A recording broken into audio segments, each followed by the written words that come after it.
waxay carruurteedii, mustaqbalkeedii, jacaylkeedii iyo ninkeedii ugu tagtay si ay caan ku noqoto darteeda. Waxayna raacday gabdho baraha bulshada caanka ah si idana sidaasoo kale u noqoto. Runtii qisadan dad badan oo social mediaha ku fikirayo ama dad badan oo mustaqbalkooda uu social mediaha baabi'iyey ayaa wax badan ka baran doono.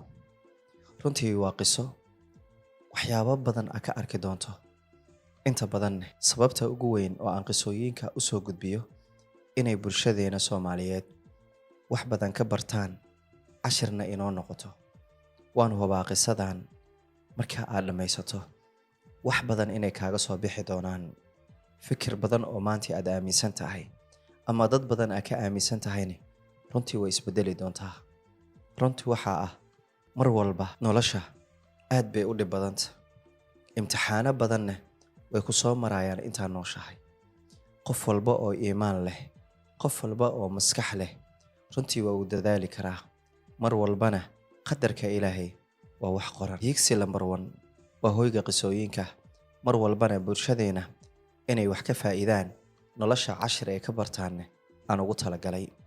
Haddii uu yahay markii kugu horeysay ee aad channelka soo booqato, waxaan kaa codsanayaa inaad subscribe saarto, like-gaaguna waa noo dhiirigelin.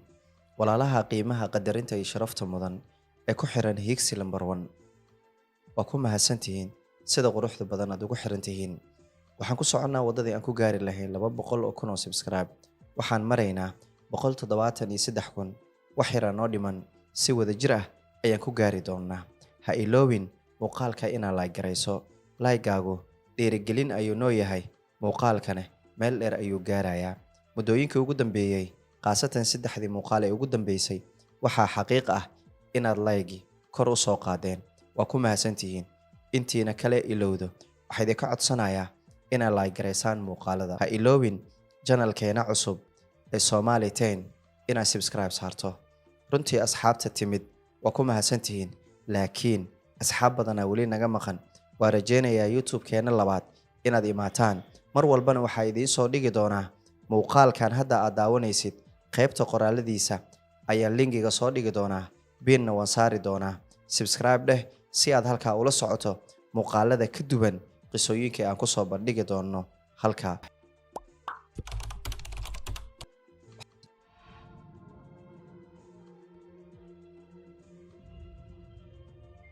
Qisadan waxaa ila soo wadaagay wiil ku nool dalka Kenya. Wuxuu dhahay waxaan ku dhashay gobolada Soomaaliya mid ka mid ah. Qoyskeena waxay ahaayeen qoys nolosha ay aad ugu adag tahay. Waxaan ahaa curudka reerka. Aabahay wuxuu ahaa qof xanuunna uu la jiro. Waxay noloshu socoto. Runtii yaraanteedii nolol aad u adag ayaan ku soo koray. Inta badan Soomaalidu waxay yiraahdaan ninka ragga ah markuu qaangaaro ayuu ragnimadiisa wax badan inuu ku muujiyo isku dayaa. Da'deeda markay 17 sano gaartay oo aan arday wax baranayana ahay, waxaan go'aansaday inaan waxbarashada joojiyo. Waayo culayska gurigeena ka jiray aad buu u weynaa. Aniguna waxaan ahaa curudka guriga. Waayo aabahay aad buu u xanuunsaday. Wuuna soo dhacay. Qof guriga jiifa ayuu noqday. Hooyaday, ehelka iyo shaxaad ayaan ugu korinaysay. Gabi ahaanba waxaan go'aansaday waxbarashada inaan joojiyo. Weli reerka oonan ogeyn ayaan anigu soo baxay. Waxaan imid magaalada Muqdisho. Halkaasoon isku dayayay inaan shaqo ka helo. Waxaa xaqiiq ah magaalada Muqdisho inaan 9 bilood joogay, laakiin wax shaqo aanan helin. Runtii aad bay ii dhibtay in reerkina aan ka soo tagay, halkaana aan ka shaqaynaynin. Ugu dambeyntii 9 bilood kadib, Muqdisho waxay ii noqotay kaliya meel aan dalxiis u imaaday. Waayo shaqadii kama aanan helin. Dib ayaan u noqday. Reerkii ayaan dib ugu noqday. Waayo aabbo ayaa aad u sii xanuunsaday. Markaan magaaladii ku noqday 3 isbuuc kadib, aabbatiisa ayaa u timaaday. Waa uu geeriyooday. Allahu naxariisto. Runtii murugo badan oo reerkeeni soo koray. Weli aniga murugadeedii saa'id ayay ii ahayd. Waayo curudka reerka ayaan ahaa. Mas'uuliyaddan uu aabba ka dhintane maanta qofka dusha ee u saaran tahay xaqiiqdii aniga ayaa ahaa. La tashiyo badan aan suubiyey. Waxaa la ii sheegay in Boosaaso meel shaqo laga helay tahay. Halkaas inaan aado. Ugu dambeyntii waxaan go'aansaday inaan baxo oo aan Boosaaso aado. haddii aan markii hore aan muqdisho aadayay aan reerka ka dhuuntay, laakiin markaan hooyo ayaan u sheegay duca hooyo ayaan ka rabay. Hooyaday oo duruufta aad ay u hayso murugadii aabbane weli ay dusheeda saaran tahay ayaa ii ogolaatay inaan baxo si aan reerka noloshooda wax un ugu bedelo. Hooyaday oo ii ducaysay dhabarka iga dharbaaxday ayaan baxay. Ugu dambeyntii waxaan aaday magaalada Boosaaso. Runtii markay duruufta ku wado halkan ehel ayaa ii joogo iima joogaan intaba kuma xisaabsano. Magaalada Boosaaso oo cidna aanan ka aqoonin ayaan tagay. Duruufta markii ay ku wadane xishoodka meel ayaa iska dhigaysaa. Meel walba ayaan galay, laakiin 3 bilood kadib waxaan helay shaqo xamaali ah. Runtii shaqadaas xamaaliga waa shaqooyinka noloshayda inay bedeshay aan aaminsanahay, waayo waa shaqadii igu horeysay oo inaan shaqaysan karo dhididkaygana hooyaday aan usoo diri karo noqotay. Shaqo xamaali ayaan helay, halkii ayaan shaqadii ka bilaabay. Runtii maalinle ayaan ku shaqaynayay, laakiin markaan gurbiyo 2 isbuuc wixii ii aruuro waxaan usoo diri jiray hooyaday. Mar walba hooyaday way ii ducaynaysay. Xaqiiqdii lacagtaan usoo dirayay ma badnayn, laakiin sidaasay tahay hooyaday way ku iimaan qabtay, wayna ku faraxsaneed, waayo wiilkeeda maanta inuu u shaqaynayo uuna garab taagan yahay. Dhan way ka xanuun badnayd, waayo facayga markay waxbarashada ku jiraan oo subaxii aniga shaqo xamaali aan usoo baxayo, iikana buwaagta ay wataan ay iskoolka usii socdaan, runtii gudahan ka guban jiray wax walba. Laakiin waxaa iga weynaa farxadda hooyaday iyo walaalahay sidaan ku garab istaagi lahaa. Waxay noloshu socoto 1 iyo 6 bilood ayaan waxaan ka shaqaynayay takadii Boosaaso. Waxaan ahaa qof runtii Ilaahay wax walba u fududeeyay, culays walbana waan qaadi jiray. Waxaad ogaataa shaqo walba aa qabatid waxay leedahay caqabad iyo dad xaasid kuga ah. Anigu magaalada marti ayaan ku ahaa, laakiin caqabad badan ayaan waxaan kala kulmay raggii aan isla shaqaynaynay, waayo qof walba aniga ayuu rabay inaan u xamaalo. Waxaan ahaa qof aan xoogiisa hagranaynin, wax walbana qaadayo. Aad bay ii jeclaadeen dadkii wax loo qaadayay, laakiin iika intaasay cadow igu noqdeen. Laakiin hadday ogaan lahaayeen duruufta igu kalifayso wax walba oo culays igu ah inaan qaado, waayo dadka waxay diidaan anigu waan qaadi jiray. Waxna kama aanan leexan jirin, lacagta oo keliya aan helayo ayaa wax weyn agteeda ka ahayd, waayo iika familkooda ayay la joogeen. Hadday xanuunsadaan way helayeen, laakiin aniga haddii aan xanuunsado xabad kaniini cid ii gadaysay magaalada iima joogin. taasi oo igu kalifaysay wax walba inaan qaado. Halkii ayaa waxaan kala kulmay dhibaato aad u weyn, in mar walba dagaal iyo buuq la igu furo. Adigu 2 sano ayaa halkii ku dhamaystay. Dagaal badan ayaan ku galay, weli dhowr rag ayaa iska tageen. Mar walba waan jafan jiray oo dhibaato ii imaato, waayo walaal garabkayga ah ma joogin, adeer iyo abti intaba ma aanan ku haysanin magaalada. Ugu dambeyntii waan ka soo tagay shaqadii, waxaan soo aaday magaaladii hooyaday iyo walaalahay ay joogeen. Magaaladii markaan maalmo hooyo ii la joogay ayaan waxaan helay nin magaalada Muqdisho ganacsi ku leh. Ninkaas ayaan u tagay oo shaqo ka doontay. Wuxuu igu dhahay halkaan shaqadii dada joogo, laakiin Muqdisho aan ku geenayaa, halkaas ayaad iga shaqaynaysaa, dukaan halkaa ku yaalo. Waayaha ayaan ku dhahay. Ani isagii sidii ayaan isku soo raacnay oo waxaan imaaday magaalada Muqdisho. Runtii magaalada Muqdisho 9 bilood hadda ka hor aan joogay, shaqo si walba aan u raadiyo waan ka waayay. Ugu dambeyntii Muqdisho ayaan imid, dukaan ayaa la ii dhiibay oo ninkii ma aragtay u gadi jiray iyo ninkii lahaa ay isdagaaleen. Sidii aan dukaankii ku bilaabay. Markaan lacagtii aan xagga ka heli jiray lacag ka fiican ayaa la ii sheegay. Wuxuu kale oo ii sheegay hadday shaqadayda wanaagsanaato in lacagta uu ii kordhin doono. Aniguna mar walba waxaan ahaa qof daacad ah, waayo hooyaday yaraantayda waxay igu soo korisay, hooyo qofka haddii uu xooggiisa hagrin daacadna ahaado, Ilaah ayaa la jiro, wax walbana wuu helayaa. Aniguna hadalka hooyaday aad baan u xifdin jiray, mar walbana waan xasuusan jiray, hagartana ma aqoonin. Sidaas ayaan dukaankii ku kiciyay, macaamiil badan ku yeelanay. Alxamdulillaah, lacagtina waa la ii kordhiyay. Lacag aan ku faraxsanahay ayay ahayd. Runtii lacagta maantay way yar tahay qof in la siiyo, laakiin xilliga lacag fiican ayay ahayd oo reerkayga ku filan, aniguna aan meel wax ka dhigan jiray. Waxay noloshu iyo waqtiga socoto, alxamdulillaah, walaalahay waxbarasho ayaan geeyay, mushaharkaygina si fiican ayaa loo kordhiyay. ugu dambeyntii macaamiishii dukaanka ku xirnayd gabar ka mid ah ayaa runtii mar walba wada kaftami jirnay oo dukaanka wax ka gadan jirtay. runtii aniga gabadha waxaan wada kaftannaba ugu dambeyntii maalin ayay waxay igu dhahday, lambarka dukaanka ma ahe, lambar kale ma haysatid miyaa? waan haystaa ayaan ku dhahay. lambarkaas isii ayay igu tiri. lambarkii ayaan siiyey. waxay igu dhahday, waxaan rabaa inaan arrin kuu sheego. waxaan ku dhahay ii sheeg. waxay igu dhahday, adigu mar walba gabdhaha dukaanka imaado waad la kaftantaa, ma iska dayn kartid miyaa? waxaan ku dhahay see u daayaa, anigu dukaankan shaqaale ayaan ka ahay. haddii dadka aan soo dhoweynin, aan la kaftamin, yaa wax iga iibsanayo? haddaan wax laiga iibsaninne anigu mushahar ma helaye, dukaankan waa liga raacdeynayaa. mar walba aad arkaysid dadka inaan la kaftamayo, la qoslaayo, muhiimaddu waxay tahay inaan macaamiisha soo jiito si shaqadeyda aan u sii joogo. markaasay waxay igu tiri, anigu waa dhibsaday markaa gabdhaha u sheekeynaysid, aad baan u dhibsaday. waxaan ku dhahay shaqadeyda ayaa ku xiran, laakiin su-aal aan ku weydiiyo, adigu maxaa la dhibsanaysaa oo maxaa dhib ah oo ku jiro haddii aan gabdhaha u sheekeeyo aan la qoslo? sida raashiinka loo gado keliya miyaa taqaanaa? nolosha waxba kama taqaanid miyaa? waxaan ku dhahay nolosha wax waan ka aqaanaa. haddaan nolosha wax ka aqaan lahayn, dukaankanba la iima dhiibi lahayn oo ma gadi lahayn soo maaha. markaasay tiri, waa yahay, gabar hadday ku dhahdo gabar kale inaad la hadasho waa dhibsanayaa, maxay kuu dhahday? ma isweydiisay? maya ayaan ku dhahay, bal ii sheeg. markaasay waxay igu dhahday, waa saan kuu sheegaya, sida wax loo iibiyo oo keliya ayaa taqaanaa, ee waa ku salaamayaa. waayaha ayaan ku dhahay, anigu shaqadeedaan iska watay. mar walba way isoo wici jirtay, weli xilliyada duhurkii ayay aad iisoo wici jirtay.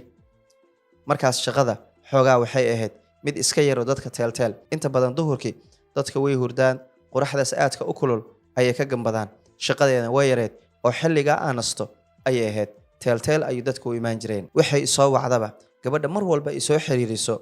ugu dambeyntii waxay igu dhahday, anigu waxaan rabaa arrin inaan kuu sheego, ee adiga waqti aad dukaanka fasax ka tahay ma jira miya? waxaan ku dhahay, dukaanka habeenkii 3 saac ayaan xiraa, halkaas saac ayaan meelaha tagaa, laakiin maalintii oo dhan anigu dukaankaas ayaan iibiyaa. waayo ninka leh dukaanka cid kale uma ogolo, labada wiil kale ee i caawiso, aniga haddaan joogo oo keliya ayuu ogol yahay. wuxuu idhahaa, xataa meel yar haddaa aadaysid dukaanka xir, aniga adaan kugu kalsoonahay. aniguna qofkaas haddii kalsooni u isiiyey, xataa marmarka qaaran suulida u baahdo waa ilaa salaada ayaan ku geeyaa, waayo xilliga salaada ayaa la xiraa. marka anigu meel ma aadi karo ilaa habeenkii intaa yar aan haysta mehe. waxay sida ahaato ugu dambeyntii gabadhii waxay ii soo bandhigatay xiriir jacayl. waxay igu tiri, runtii anigu sababta ay ii dhibayso gabdhaha inaa u sheekayso, anigu aad baan kaaga helay, aadna waan kuu jeclahay. waxaan isdhahayay wuu ku dareemayaa, laakiin intaan haddaa kula hadlay oo aa i dareemaynin inaan anigu ka hadlo arrintayda ayaa fiican. waxa ku dhahay, abaayo, xaqiiqda waxaa kuu sheegaa, anigu xiriir nolosheeda ma suubinin. anigu waxaan ahay nin gobol isaga dhashay. runtii da'deydoo yar ayaa nolosha jahwareer naga gashay.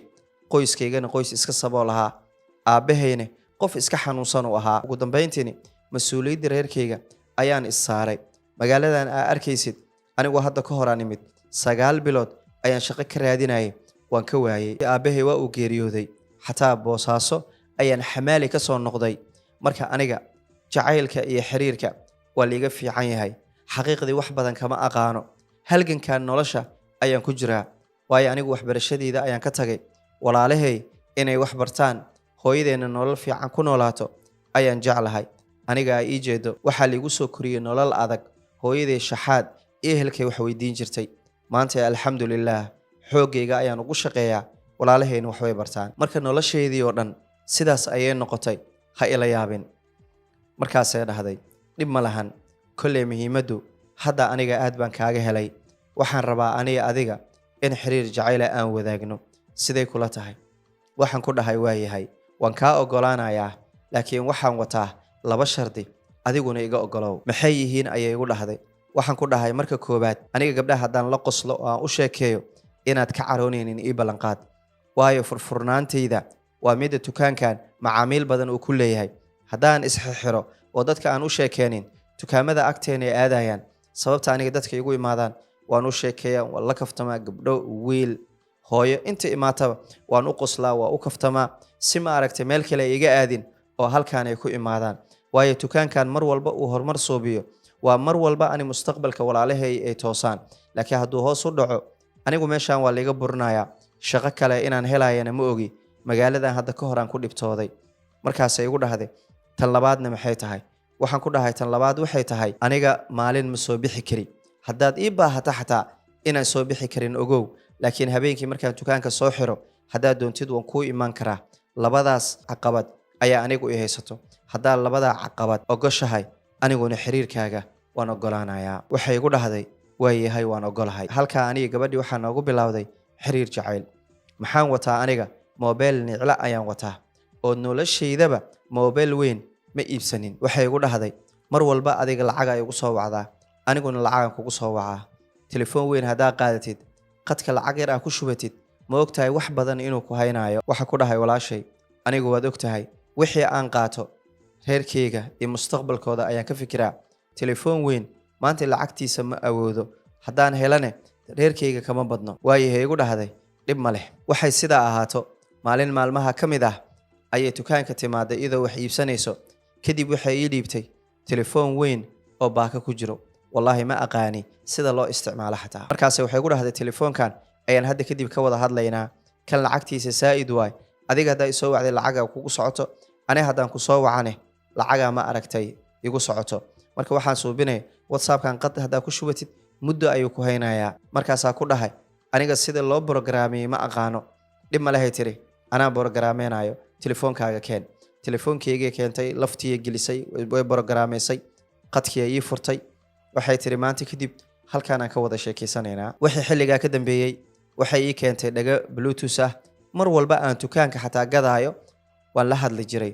xiriirkeena runtii aad buu u weynaaday, xataa dadka dukaanka qaarkood macaamiisha way ogaadeen aniga gabadhan inay wax naga wada dhexeeyaan. waayo hadday dukaanka imaato cabbaar ayay joogi jirtay, waayo laba qof oo isjecel inta badan telefoonaan ku wada hadalnaa. markay imaato laakiin waa inay cabbaar ila joogtaa oo aan sheekaysanaa. cid walba oo aqli leh way fahmayeen, waayo horaa loo yidhi laba qof oo isjecel ma qarsoomaan. waxay sida ahaato oo xiriirkeena uu socdo 2 sano ayaa aniga gabadhii xiriirkeenii uu socday.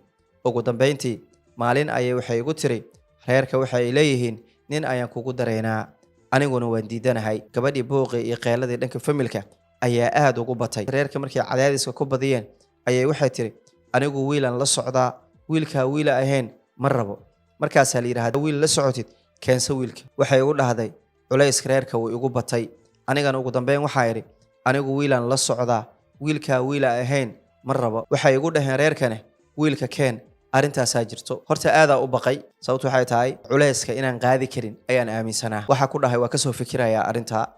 anigu waxaa saaxiibteeda ahayd hooyaday macaan oo mar walbana aan la tashan jiray. hooyo ayaa arrintii u sheegay, waayo hooyo iyo gabadhane hore waan isku baray. laakiin waxaan ku dhahay hooyo arrintaasaa jirto, gabadhii reerkeedii waxay leeyihiin ninaan kugu daraynaa, iidana way diiday. ugu dambayntii waxay tiri anigu wiilaan la socdaa, wiilkaa wiila ahayn ma rabo. hooyo arrintaasaa jirto. markaasay igu tiri hooyo macaan, jacaylku waa wax jiro. gabadha hadday kugu faanayso oo reerkana ee u sheegtay, reerkana keense ay dhaheen, hooyo isku day gabadha inaad garabkeeda noqoto. sida ay reerkeeda ugu muujisay inay ku jeceshahay, adigana ugu muuji inaa hooyo jeceshahay gabadha. waayahan ku dhahay hooyo waan dadaalayaa intii karaankeyga ah. wiilashay ila joogeen dukaanka ayaan arrintii u sheegay. waxay igu dhaheen maxaa u walwalaysaa?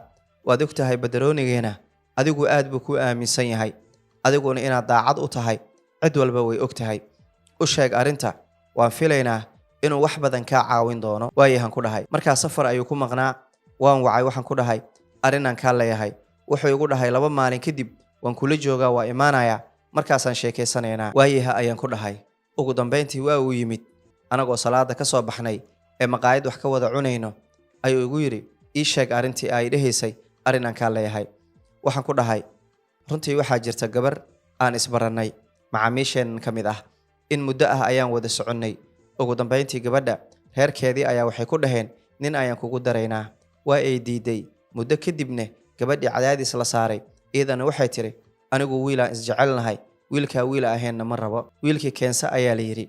sidaasaa jirto. aniguna gabadha waan jeclahay, waxaan rabaa gabadha inaan guursado. runtii magaaladan adigaa i keenay, qofkaan u shaqeeyay adigaa ahayd. runtii maanta waxaan kaa rabaa inaa garab isiiso. Wuxuu igu dhahay wiilkayga dhagayso, anigu shaqaale iima tihid, wiilkayga ayaa tahay, waana ku aaminay. Runtii kuba aan dhalay xataa kuma kalsooni sida adiga kugu kalsoonahay. Waxaan ahay garabkaaga, waxba ha ka baqin, iska day inaan dhaqaale ku siiye. Diyaar waxaan u ahay gabadha odayaasha kuu doonayo inaan qayb ka noqdo, fadhigeeda, jiifkeeda, waxba ha ka baqin. Tukaankaane mushaharkaagane waan kuu kordhinayaa, nolol qurux badan oo farxad ah ayaan kuu rajaynayaa. Waa ku aaminsanahay wiilkayga, garabkaagana waan ahay. Aad baan u farxay. Waxaan ku dhahay waa mahadsan tahay, abaalkaaga weligay ma gudi doono, waayo maanta walaalahay inay wax bartaan, hooyaday nolol wanaagsan ku noolaato, runtii qayb weyn ayaa ka qaadatay. Mayuu igu dhahay, aaminaadaada, daacadnimadaada iyo howlkarnimadaada ayaad intaan ku heshay wiilkayga. Haddii aadan nin howlka lahayn, daacad ahayn, intaan islama soo gaari lahayn. Wax walba xaq ayaa u leedahay, tukaankaana xaq ayaa ku leedahay. Waxba ha baqin, garabkaaga ayaan ahay. Aad ayaan u farxay runtii. Anigoo faraxsan ayaan ka soo tagay, gabadhii ayaan wacay. Waxaan ku dhahay waan guulaysanay, guushana way noo bilaabatay, waayo badaroonigayga ayaan la wadaagay arrinta. Wuxuu igu yidhi garabkaaga ayaan ahay, mushaharkana waan kuu kordhinayaa, wax walba gurigaaga lagu qurxinayo, fadhigaaga iyo jiifkaagane anigaa qabo ayuu igu dhahay. Maaragtay gabadha waa doonan kartaa, wax walba oo kee ayay noo yihiin, reerka noo ballami waan u imaanayaa anigoo baqaynin, waana isguursanaynaa, mustaqbal qurux badanne waa noo rajaynayaa. Kadib gabadhii reerkeedii ayay la wadaagtay, waqti ayay dhaheen ha noo imaado. Anigu waqtigii waan isdiyaariyey. Ugu dambeyntii ani iyo odayaal aan watay reerkii ayaan u tagnay, waan la fadhiisannay. Runtii gabadha aabbaheeda wuxuu ahaa nin reer magaal ah, aadna u kaftan badan, hadal yaqaanna ah. Markaan wada fadhiisannay ayuu yidhi, horta intiina waxaad iga soo saartaan wiilka gabadhayda jacaylka ku abuuray oo intaa aan la hadlaayay diiday oo tiri anigu ninkaa ninaa ahayn mar rabo, horta ninkaasaan rabaa yidhi. Markaasaa waxaa la yidhi, ninka ragga ah ee gabadhaada jacaylka ku abuuray isjecel yihiin, maantana aan u soconno waa ninkan. Markaasuu wuxuu yidhi, wiilkayga gabadhayda waa gabar wanaagsan horta, laakiin hal dabeecad oo xunay leedahay, wixii ay ku dhegto waa lala gooyaa. Waa rajaynayaa midda inaa ugu sabri doonto. Markaasaan ku dhahay, aabe runtii wax walba labada qof oo isjecel way isku sabraan. Diyaar waxa u ahay inti karaankayga inaan u sabro. Meeshii lagu wada kaftamay, cabsi badan ma jirin, waayo gabadha aabaheeda markii hore ayuu kaftanba nagu bilaabay. Kaftan kadib sababta loo socdo ayay odayaasha u sheegeen isagoo og. Wuxuu dhahay, runtii aad baan ugu faraxsanahay, anigu gabadhayda nin ayaan u rabay, iyada ayaa diiday, wiil ayaan isjecelnahay ayay dhahday, keensa ayaa idhi. Maanta haddaad soo fadhiisateen sida quruxda badan ee aad halkaan ugu imaateen, ee gabadhayda iga soo doonateen, sidaas si la mid ah ayaan idiin siiyey. Waayo wiilkan waa wiil hadda xaafadda laga wada yaqaano oo meesha uu gadanay aan naqaano. Kadib waxaa hadlay badaroonigaygii, wuxuu yidhi, runtii wiilkan igama aha wiil aniga ii shaqeeyo, wiilashayda ayuu ka mid yahay. Runtii meesha lagu wada kaftamay, waxaa la soo wada balamay xilligii guurka, waayo wax cabsi ahba kama jirin. Aabbahana wuxuu ahaa aabbo wanaagsan oo runtii dooqa gabadhiisa isagana ku raacay. Sidaas ayaa waqti ku soo wada balannay. Ugu dambeyntii qabanqaabadii arooskeedii ayaan galnay, waayo gabadhii waana la soo siiyo meher keliya noo dhiman. Ugu dambeyntii reerkii ayaan wax u geynay, runtii si qurux badan ayay noogu qaabileen. waxaa la wada balamay waqtigii arooska. Anaga gurigeeni ayaa diyaarsanay, badaroonigeygii balamihii uu iga qaaday iyo wax kaloo zaa'id ah ayuu runtii igu taray. Sidaasaa wax walba markay noogu dhammaadeen, gabadhii liigu meheriyey, arooskeeni ku dhacay, gurigeeni liigu soo guuriyey. waa markii igu horeysay ee runtii nolol iyo mustaqbal aan yeeshay. aad baan ugu faraxsanaa, nolosheedii ayaa halkaa iga bilaabatay. runtii wuxuu i siiyey badaroonigeyga in salaada duhurka markii la gaaro ilaa galabtii 10 saac aan anigu bixi karo, wiilashana tukaankaan ugu tagi karo. awal liima ogoleen salaada hadaa tukano oo soo qadeyno waa ku soo noqon jiray, laakiin hadda wuxuu i siiyey inaan duhurka bixi karo, casirkina imaan karo. waxay ahayd abaal weyn aan ugu haayo. wuxuu i baray nolosha cashir aad u badan. waxaan ka bartay naxariista iyo dunidan inay ku nool yihiin dad kuu buuxin kara booska aabbahayo kale. waxay sidaa ahaato oo nolosheeni ay socoto. alxamdulillaah 4 bilood kadib gabadhii waxay yeelatay uur. uurkii koobaad aad bay ugu rafaaday.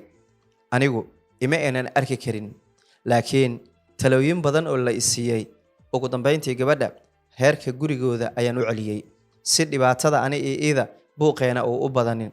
waayo dumarka qaar markay uurka yeeshaan caqabada aad u badan ayuu ninka ragga kala kulmaa. marka ninka aqli markuu leeyahay waxaa habboon gabadha inuu iska diro ama inuu ka tago. ani ma aana bixi karin oo dukaanka ayaan iibinayay, sidaasaa iida reerka ugu diray. wax walbay u baahan tahay iyo biilkeeda iyo dheeriba waan siinayay. marmarka qaarna waan u tagaayay, waan la soo sheekaysanayay, waan ka soo tagaayay. waayo iyada markaan isku badbadanno ayaa caqabada ahayd. anigu marka waxaan suubinayay markaan isbuucyo ka maqnaado ayaan mar u tagaayay, waqti koobanna waan la soo joogayay. ugu dambeyntii waxaa noo dhashay wiilkeena curudka, alxamdulilaah. kadib gabadhii gurigaa liigu soo celiyey, nolosheenii iyo farxaddeenii sideedii ayay noo noqotay. awalba xaaskayga ma xumayn, laakiin uurka ayaa dabeecadaheeda bedelay oo keliya.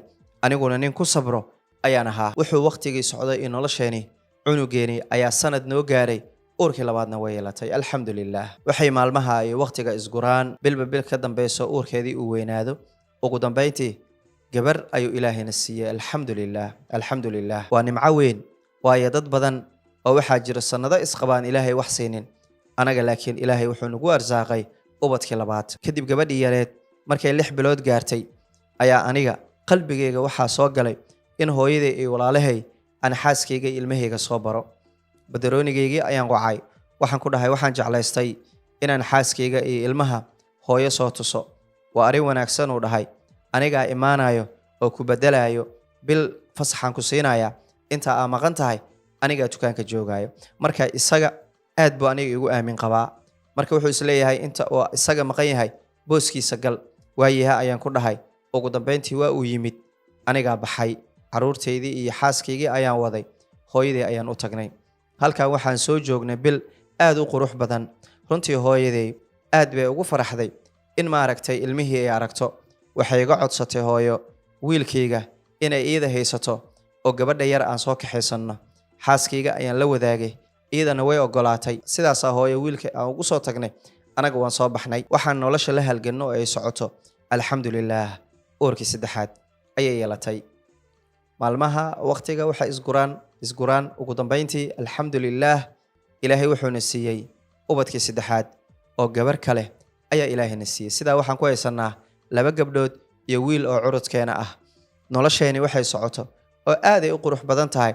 ugu dambeyntii hooyo waxay noo keentay wiilkeenii. halkaa ayay nolosheenii iyo farxaddeenii ku socotay. wuxuu waqtigu iyo waayaha isguraba oo farxad aan soo wadaagno. maalintan waxay noo ahayd maalin aad u mugdi badan, waayo aabbahay labaad ayaa waxaa la ii soo sheegay geeridiisa. wuxuu ahaa booskaygii, wuxuu ahaa badaroonigaygii, wuxuu ahaa aabbahay, wuxuu ahaa saaxiibkay, wuxuu ahaa garabkaygii.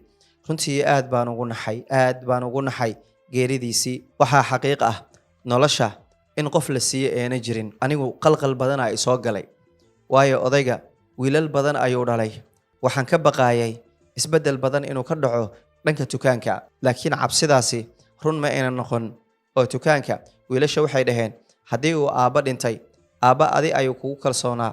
mar walbana wuxuu dhihi jiray wiilashayda ayuu la mid yahay, nin shaqaale ma ahan, si fiican oo ixtiraan leh ula dhaqma. haddiiba aabbaheena sidaa uu kuu jeclaa, dukaankan sida shalay aabba uu mas-uul kaaga dhigay ayaad u sii wadanaysaa, adigaana shaqadiisa wadaayo. aad baan u farxay, niyaddana way ii qabowday. runtii wuxuu waqtiga socdaba iyadoo xaaskayga uurkii 4aad leh ayaa maalin wiil weyn oo odayga dhinta Allah u naxariisto uu dhalay ayaa isoo wacay. wuxuu igu dhahay waxaan rabaa dukaanka in la iibiyo. markaasaa ku dhahay dhammaan reerka ma isku soo raacdeen?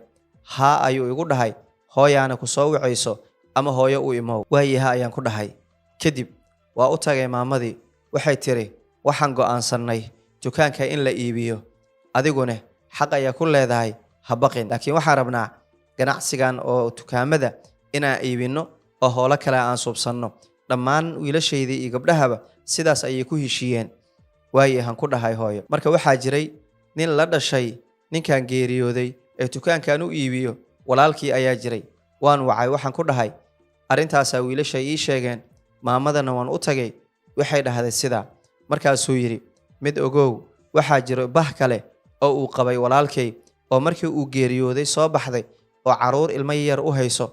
marka arrintaas ayaa jirto, ha fududaanin xoolahanna waa xoolo dhaxal ah bahdan waaweyn keliya ma lahan bahdan la ogaaday markii uu dhintay oo aan soo xaqiijinay ayaa jirto marka arrintaan ha ku fududaanin waa kuu imaan doonaa arrintaana anaga iyo adeeryaal ayaa gali doona waayaha ayaan ku dhahay kadib wiilka weyn ayaan wacay waxaan ku dhahay ma ogtahay aabbaha bah yar inuu qabo oo markuu geeriyooday la helay oo caruurna u hayso waan maqluu yiri laakiin weli ma xaqiiqsanin waan xaqiijin doonaa waayaha ayaan ku dhahay kadib ninkii geeriyooday walaalkii ayaa ii yimid oo odayaal adeer u ehna wado waxay dhaheen in dukaanka la gado iika ayaa xor u ah laakiin anaga waxaan rabnaa ilmaha walaalkay uu ka dhintay inaan u cadaalad falno haddii waxa la gadaayane waa in dhammaan aan ogaanaa hantidiisa kadibna ilmahan yar ee maaragtay aan qaangaarka ahayn xaqooda waa inaan ilaalinaa kuwan waa qaangaaro waa dad waaweyn ah xaqooda ii ka dhacsan karo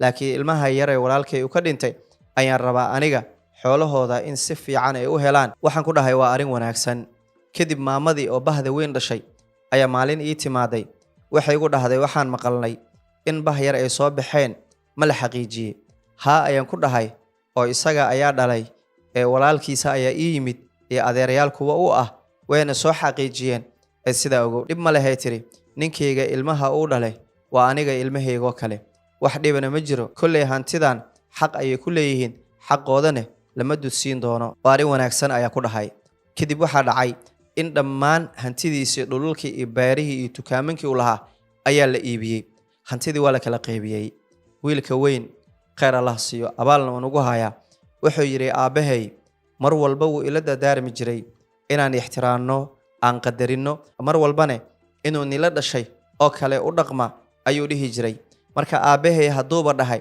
ixtiraama qadariya inuu nila dhashay oo kalena u qadariya u ixtiraama hantidan xaq ayuu ku leeyahay waayo aabbahay mar walba wuxuu ii sheegayay in ganacsigayga uu weynaaday markii wiilkan uu ii yimid waana ku aamin qabaa ayuu yidhi saas daraaddeeda ilmaha la xisaabayo ayuu ka mid noqonayaa dhammaan familkana way isku raaceen adeerayaashana way ku raaceen wixii xilligaa ka dambeeyey dhulalkii iyo wixii dhanaa la iibiyey markii hantida dhammaan la iibiyey oo laisu keenay ayaa kala qaybis la bilaabay kadib anigoo hanti buuran ayaa la isiiyey oo gacanta aan ku dhigay waxaan la tashtay hooyaday waayo mar walba aniga hooyaday ayaan la tashanayay waxay igu tiri hooyo abtigaa wiil uu dhalay ayaa Kenya ka shaqeeyo ganacsiyo waaweyn ku leh wiilka la xiriir hooyo weydii ganacsigaas haddii ganacsigaasi uu noqdo mid ku anfacayo hooyo Kenya u wareeg xagga ka shaqeyso waayo meeshan wad ogtahay xaaladeeda waayahan ku dhahay hooyo waa fikir fiican waxaan la wadaagay xaaskaygii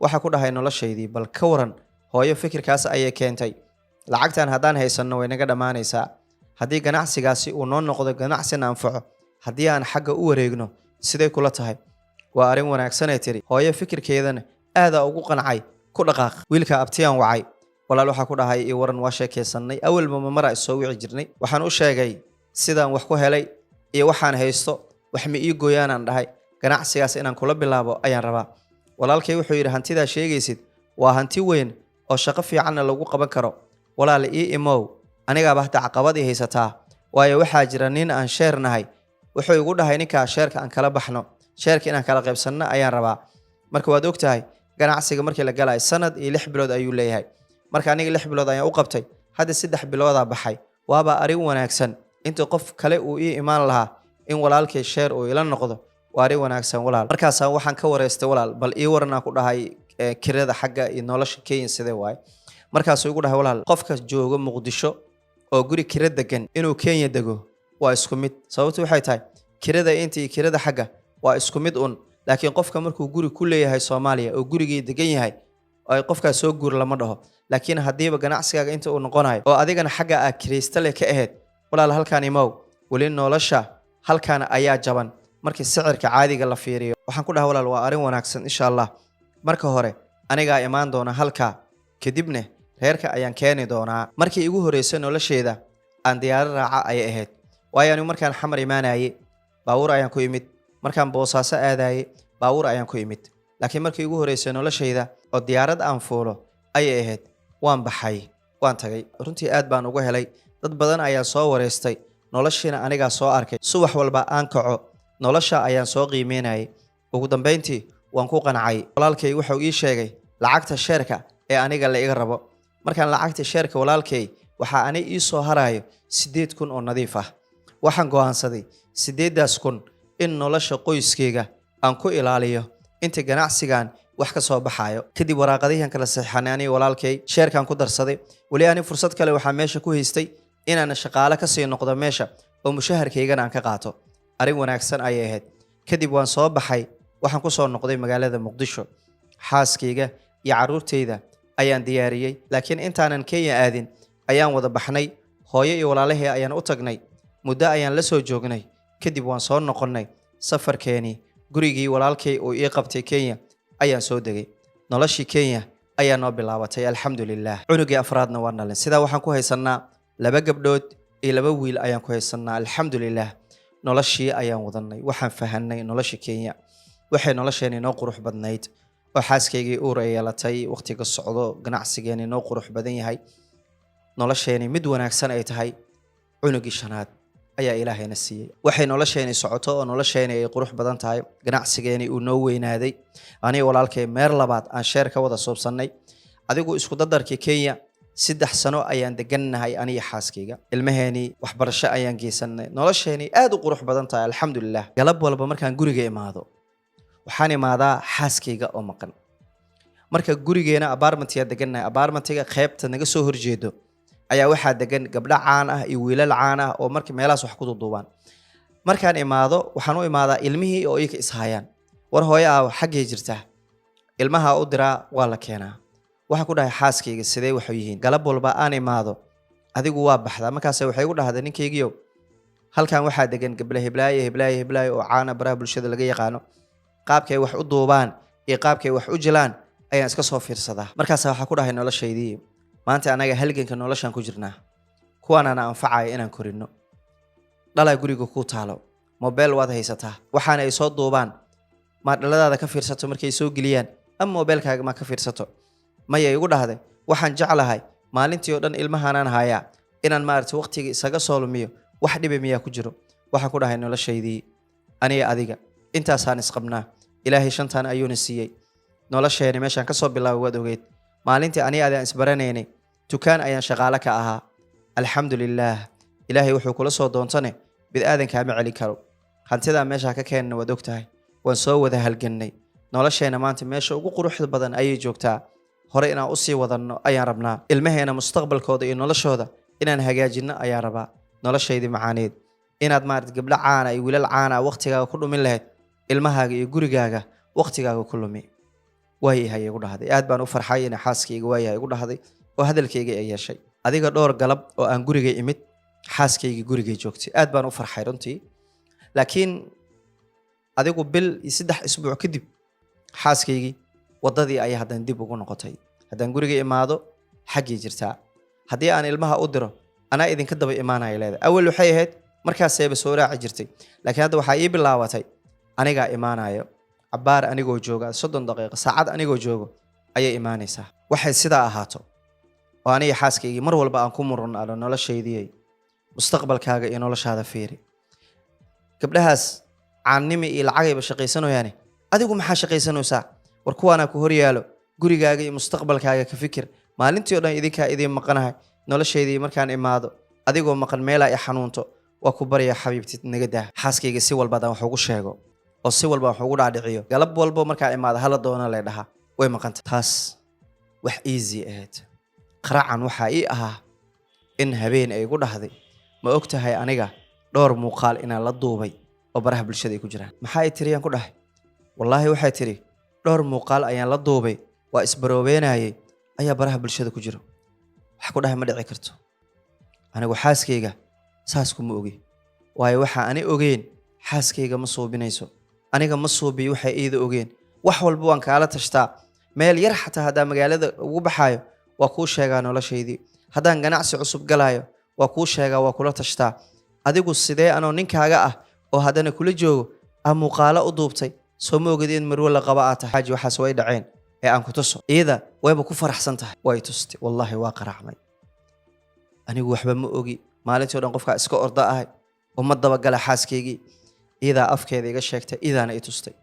aad baan u naxay wallaahi waa qaracmay ilina iga soo daadatay waxaan ku dhahay xaaskaygii qiimaha badneyd sharafta badneyd maantii ma bara bulshaa tagtay ma hadda qof walba daawadaan noqotay ma ogtahay jacaylka aan kuu qabo hal maalin iskama uubin bedelin ma ogtahay jacaylka xadhaafkan kuu qabo waxa keenay maalintan ku guursaday ilaa maantay isma aadan bedelin marwo wanaagsan gurigeeda dhaqata ayaa ahayd waxaan la yaabanaa adigoo baxaayo ilmahaaga ka tagaayo noloshaydii saan ma qurux badna waxaa tahay marwo si sharaf badan wanaagsan gurigeeda ku dhaqanaysay maanta gabdhaha haysataa oo gabdhahaagii waddadaada sooma maraayaan soo inaad is ilaaliso gabdhahaaga ilaalsata ma ahayn maxaa kugu dhacay noloshaydii gabar aqli badana ahayd wax barata ahayd maxaa kugu dhacay waxay igu dhahday xaaji way dhacday raali noqo ilintaada way dhibaysaa mar dambe waxaan kuu ballan qaadayaa inaanan gabdhaha aadin inaanan wax dambe la duubin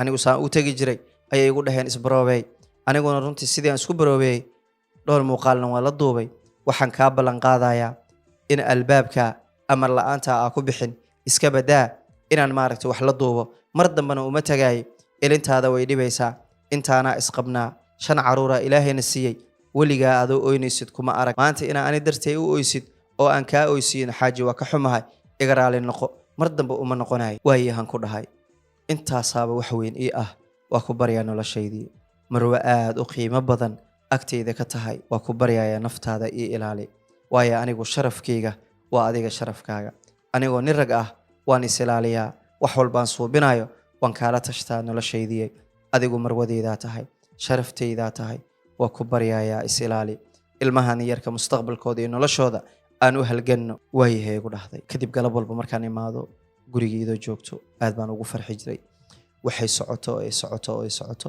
3 bilood xaaskayga waxay ahayd qof wanaagsan guriga aan ka bixin aan aadin kuwi galab walba aan imaado guriga ii dhex joogto anigoo aad u faraxsan ayaan galab guriga imid xaaskaygii maba joogtoba ilmihii aan ku dhahay hooyo aaw xaggay jirtaa kadib gabadhaan diray orod waxaan ku dhahay hooyo wac waa loo tagay waxay tiri anaa imaanayo cabaar markay imaan weysa ayaan wiilka weyn waxaan ku yidhi aabe orod bax hooyo soo kaxay wiilkiyaa tagay wiilkiyaa ii soo noqday waxaan ku dhahay hooyo aaw markaasuu igu dhahay aabe hooyo waxay duuboosaa markay waxa dhammayso ayay imaanaysaa aad baan u naxay nafta way isiin weysay inaan fadhiyo kabahaygaan gashtay waan baxay anaa albaabka garaacay albaabka layga furay albaabka markii la furo qaybta koowaad ayaa waxaa lagu duubayaa rawaayada la jilayaa xaaskayga ku jirto waxaan ku dhahay soo baxa waxay ku dhahday waa kaa daba imaanaya wax yaraa ii dhiman mayaan ku dhahay haddaa iraacaysaa soo baxa maya tiri hadda kuma raacay muuqaalkan soo dhammaysana waa kaa daba imaana waa isku dayay inaan soo wado laakiin waxay ku tiri maya anaa kaa daba imaana waa soo baxay guriga imid murug ka weyn ma jirtaa xaaskaaga wax walba aa ku bixisay jacayl walba siisay maantay ilmahan quruxda badan hooyadood ah inay ku dhahdo orod waxaan soo dhammaysanaa waa kaa daba imaana shalayna ee kaa ballan qaaday in mar dambe waxaanay u noqonaynin wallaahi anigoo dhan oo isbedelay saacadda leen fiiriyaa 20 daqiiqo 30 daqiiqo 1 saac 2 saac kadib ayaa ii timaad fadhigaan fadhiyey way gudubtay gudahay gashay dharkii soo bedelatay way timaaday waxaan ku dhahay waxaad iga ballan qaaday inaad dib dambe u aadaynin iska day inaad wax duubto laakiin maantay inaan 2 ilmo kuu soo diray ayaa heer inaan aniga ku soo doono i gaarsiisay haddaan ku soo doonay adigoo wax jilaayo aad igu tiri orod anigaa kaa daba imaanayo anigu soo ninkaagii miyi kuwa aa wax la jilaysay miyaa aniga iga qiimo badan soona kuma ballamin in mar dambe aadan u tagin wax dambana aadan jilin waxay igu dhahday anigu ilmo miyi ficiygaa ku jiray anigaa lugahayga ku tagay madaxayga ku tagay anaa imaanaya waa isuge gabaraa ii keentay cunugaa iga soo dabtay adaa ka daba imaantay waxaas wax oo anshax darawa ani qof loo taliyo ilmo la xakumaayo ma ah dabaal maan waxaan ku dhahay soo adi xaaskayga ma tiid maxaa waysaa u hadlaysid mayay tiri ani adina ayaa xakuntaa rataa guriga inaa ugu hiisaa rataa maya ku dhahay marwadeydii quruxda badnayda sidaa inay qurux badan tahay ma umalaysaa ma og tahay nin rag ah oo xaaskiisa jecel ooridiisa tahay ku faano in baraha bulshada uu xaaskiisa geynin una u ogolaanin weligaa kuma jirin musiibadan inta noo soo degtay maalintay soo degeen adigu isbedeshay aqligaagii aawe adigoo hooyaa 5 caruur haysto maanta inaa social media ii dhex boboodid miyaa naftaada ku siisay waxay igu dhahday ani cid i qasabtay ma jiro anigaa jeclaaday oo galay oo jilay haddana waxaan rabaa inaan anigu caan noqdo waayo muuqaaladayda dadka aaday ugu farceliyeen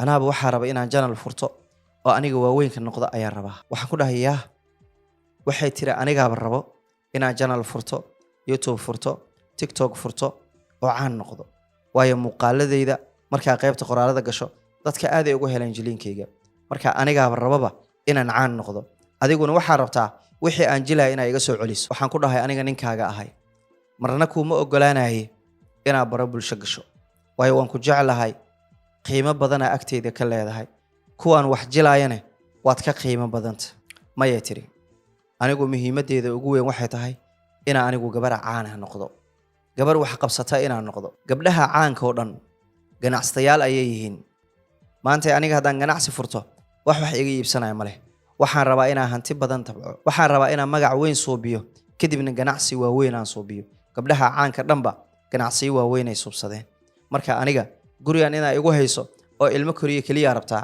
adigu subaxiyaa baxdaa galabkiyaa imaataa intaa waxaa ku maqan tahay miyaan ogaani waraani shaqaa kuugu maqanaa maya tiri sug aniga waa go'aansaday inaan caan noqdo adiguna qasab iguma lihid laba qof oo isqabtaan nahay ixtiraami qadirina naga dhaxayso aniga wax xun ma suubinoyaa meeqa gabdhow marwe ah oo la qabo sharaf lahaa jiro hiblaaye waxay ii tiris war waxaa ku dhahay sug ani kuwa waxba igama gelin adiga xaaskayga ah xaaskaygiyo maxaa kuugu dhacay adigu quraan saara u baahanta ma yeetir quraan saara ma baahan anigu aankayga waa ku sheegay hadii uu ku dhibaayo oo dhibkaaga uu yahay adigu go'aan gaar laakiin aniga wallahi way iga go'an tahay inaan caan noqdo oo aniga social media aan soo galo way iga go'an tahay muuqaalahan aan jilay hamyebi igiliyeen inaan dhaqaale suubin karo magac suubin karo ayaan ogaaday gabdhaha adee adeysa gabdho xun waa gabdhaan abaal u haayo waa gabdha asxaan u haayo oo noloshayda mugdi aan ku jiray iga soo bixiyeen waayo animaba ogeynba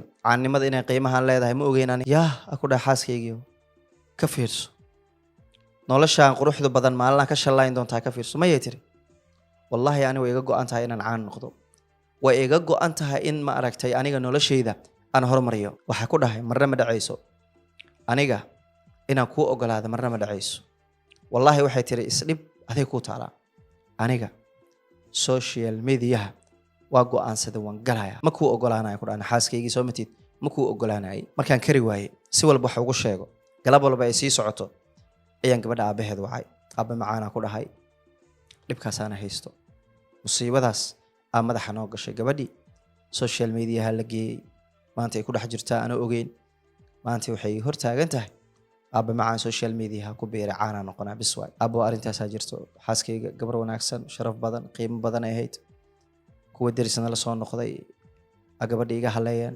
aniguna si walbaan u toogay waxay taagan tahay maya hadda iidaaba rabtaba inay ciwaano subsato oo social media ku beerto aabbo si walbaan ula hadlay aabbo waan kari lahay aabba macaan balaadi la hadal markaan aabaheed la hadlayay shaqadaan joogay galabkii markaan xaafadda imaaday iyadoo wejigeeda macalada saaran haddaad aragto ka naxaysid albaabka markaan ka soo galay kuleetii igu dhegtay waxay tiri maantay intan uma socotid madaxaygan kaa raba heer waxaa maraysaa aniga aabahey ay igu dirto oo aniga aabahey yidhaha waa ku habaara ama social media kaari waa dhimana amahay social media kama haraay madaxaygaa siinaysaa war isdeji ilaahay ka baq maya waxaan ku dhahay anigu madax kuma siinayo xaaskayga taa waa ku jeclahay sidaas yaroo easygaana kuguma furaaye isdeji waxaa isdaba jiijiitannaba oo kuleetiga igu dhagnaato oo aniga aan tuugo aan baryo oo aqli celiyo iyadana ay dhahda ilaa aad madaxayga iga siiso kuleetigan makaa fuqaay oo aan baryo tuugo wax walba u sheego ugu dambeyn waxaan ku dhahaa inaad wax walba ku heshiinaynahay horta iga fuqdo